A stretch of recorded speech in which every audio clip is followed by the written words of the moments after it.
Hello everyone, ಈ ಫ್ಲವರ್ಸ್ನ ಹೇಗೆ crochet work ಮಾಡೋದು ಅಂತ ಟ್ಯುಟೋರಿಯಲ್ ತೋರಿಸ್ತಿದ್ದೀನಿ. ಇದಕ್ಕೆ 7 ಸ್ಟ್ರಾಂಡ್ಸ್ ಥ್ರೆಡ್ ವಿತ್ 8 ನಂಬರ್ ಕ್ರೋಶನ ಯೂಸ್ ಮಾಡ್ತಿದ್ದೀನಿ. ಒಂದು ನಾಟ್ ಹಾಕಿರಬೇಕು ಲಾಸ್ಟಲ್ಲಿ. ದೆನ್ ಬೀಡನ್ನ ಇನ್ಸರ್ಟ್ ಮಾಡ್ಕೊತೀವಿ. ಬೀಡ್ ಇನ್ಸರ್ಟ್ ಮಾಡಿ ಬೀಡ್ ಲಾಕ್ ಮಾಡ್ತೀವಿ. ಬೀಡ್ ಲಾಕ್ ಆದಮೇಲೆ 3 ಚೈನ್ಸ್. ದೆನ್ ನೀಡಲ್ ಮೇಲೆ 2 ಟೈಮ್ಸ್ ದಾರ ತಗೊಂಡು ಟ್ರಿಪಲ್ ಕ್ರೋಶನ ಮಾಡಬೇಕು. ಟೋಟಲ್ 3 ಟೈಮ್ಸ್ ಟ್ರಿಪಲ್ ಕ್ರೋಶನ ಮಾಡಬೇಕು.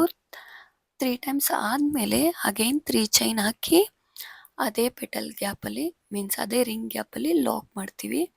ಅಲ್ಲಿಗೆ ಒಂದು ಪೆಟಲ್ ಫಾರ್ಮ್ ಆಗುತ್ತೆ.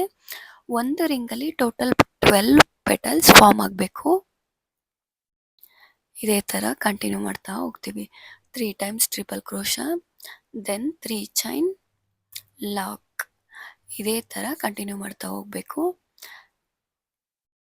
ದೆನ್ ನೆಕ್ಸ್ಟ್ ಸ್ಟಾರ್ಟ್ ಮಾಡುವಾಗ 3 ಚೈನ್ ಹಾಕಿ ಟ್ರಿಪಲ್ ಕ್ರೋಶ ಸ್ಟಾರ್ಟ್ ಮಾಡ್ತೀವಿ. ನೀಡಲ್ ಮೇಲೆ 2 ಟೈಮ್ಸ್ ಥ್ರೆಡ್ನ ತಗೊಂಡು ಈ ಥರ ಟ್ರಿಪಲ್ ಕ್ರೋಶನ ಸ್ಟಾರ್ಟ್ ಮಾಡ್ತೀವಿ. ಸ್ಟಾರ್ಟಿಂಗಲ್ಲಿ ಪೆಟಲ್ಸ್ ಎಲ್ಲ ಫೋಲ್ಡ್ ಆಗೋ ಥರ ಫೀಲ್ ಆಗ್ತಿರುತ್ತೆ. ಅದು ಆ್ಯಕ್ಚುಲಿ ಏನು ಪ್ರಾಬ್ಲಮ್ ಇಲ್ಲ. ಎಂಡಲ್ಲಿ ಅದನ್ನು ಸ್ಪ್ರೆಡ್ ಮಾಡಿದ್ರೆ ನೀಟಾಗಿ ಕೂರುತ್ತೆ. ಅದು ಏನು ಟೆನ್ಷನ್ ಆಗಬೇಡಿ.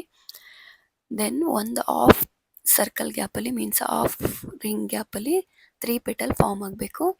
ಅಗೇನ್ ನಾಟ್ ಹಾಕಿದ್ರೋ ಥ್ರೆಡ್ನ ಬ್ಯಾಕ್ ಸೈಡ್ಗೆ ಪುಲ್ ಮಾಡಿ 3 ಚೈನ್ ಹಾಕಿನೇ ಸ್ಟಾರ್ಟ್ ಮಾಡಬೇಕು. ನೆಕ್ಸ್ಟು ಟ್ರಿಪಲ್ ಕ್ರೋಶ ಮಾಡಿ 3 ಟೈಮ್ಸ್ ಟ್ರಿಪಲ್ ಕ್ರೋಶ ಮಾಡಿ ಇದನ್ನೇ ಸೇಮ್ ಕಂಟಿನ್ಯೂ ಮಾಡಿ ಎಂಡಲ್ಲಿ ಅಗೈನ್ ಸೇಮ್ 3 ಚೈನ್ ಹಾಕಿ ಲಾಕ್ ಮಾಡಿ ಲಾಸ್ಟ್ ಪೆಟಲ್ಗೆ ಲಾಕ್ ಮಾಡಿದ್ದಾದಮೇಲೆ 3 ಚೈನ್ ಹಾಕಿರ್ತೀವಲ್ವಾ ಸ್ಟಾರ್ಟಿಂಗಲ್ಲಿ ಟ್ರಿಪಲ್ ಕ್ರೋಶ ಸ್ಟಾರ್ಟ್ ಮಾಡೋಕ್ಕಿಂತ ಮುಂಚೆ ಫಸ್ಟು ಪೆಟಲ್ಗೆ ಆ 3 ಚೈನಲ್ಲಿ ಫಸ್ಟ್ ಚೈನ್ ಗ್ಯಾಪಲ್ಲಿ 1 ಟೈಮ್ ಲಾಕ್ ಮಾಡಬೇಕು. ಈ ಥರ ಫಸ್ಟ್ ಚೈನ್ ಗ್ಯಾಪ್ ಇರುತ್ತೆ ಅಲ್ವಾ, ಆ ಚೈನ್ ಗ್ಯಾಪಲ್ಲಿ ಅದನ್ನು ಲಾಕ್ ಮಾಡಬೇಕು.